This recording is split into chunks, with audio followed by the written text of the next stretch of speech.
Okay, so I'm going to model how to do some tonal shading, and this is a lesson that I would teach with Year 7. So the first thing we do is to talk about how to create the different tones, and the most important thing initially is that they've got the correct tools. So we will use a 4B or a 2B pencil. At this stage, I would explain to the students, firstly by questioning them to see if they would know what are the differences between a 2B and a 2B and a 4B pencil to what you would normally use in your pencil cases, and why are these good for drawing, and we just see if they know. The answer is obviously that they are softer leads, which makes them much easier to blend.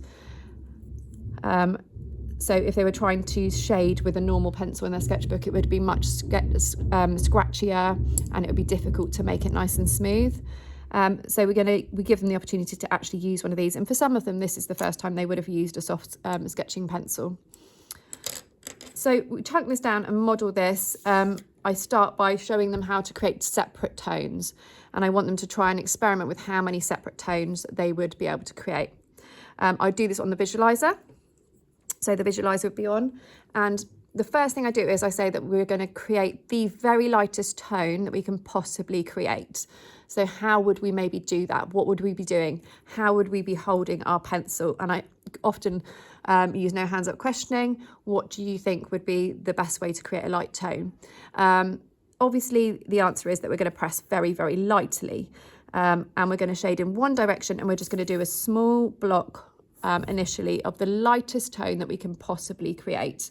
I'm going to use a 2B pencil, and on the visualizer I will explain the process. So I am holding my pencil at an angle. I'm not holding my pencil upright. If I hold my pencil upright, I'm not going to be able to blend. That's because of the width of the lead. I would question them about that as well. What's the difference? And I'm going to hold it at an angle, and I'm going to barely touch the paper. So I'm barely pressing down, and I'm just going to do a very, very light layer across and just in a little box, all going in the same direction.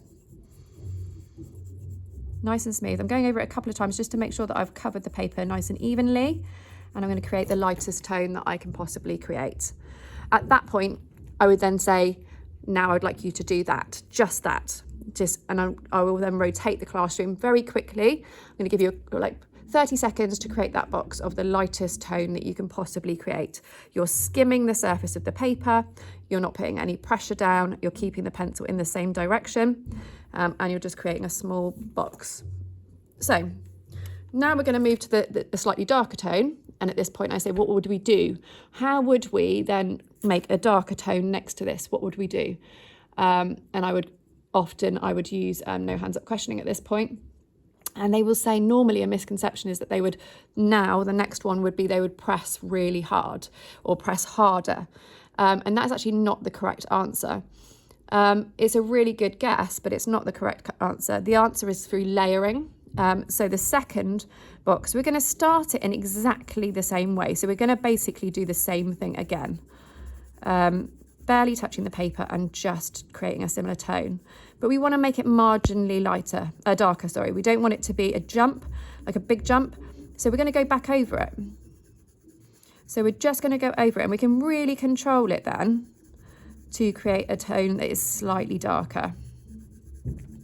If we were to just press hard, we wouldn't be able to control it, and it might go like a big jump from this one to this one. We just want it to be slightly darker. At that point, I get them to do that. So this is very broken down and very chunked because of the fact that they might not have done this before. And then they do that one. And then we repeat it again for the next tone. And I do this step by step. And it seems long-winded, but actually with Year 7, even the ones who can do this, it's really good practice. So this one, again, is the same process again, but we're just layering it up a little bit more. Still holding my pencil at an angle, and just going over it nice and evenly, and to make it slightly darker. At this point, I would then say, I would like them to create at least 2 more tones that gradually get darker using the same technique, and I will give them a little bit longer to finish off that scale of tone.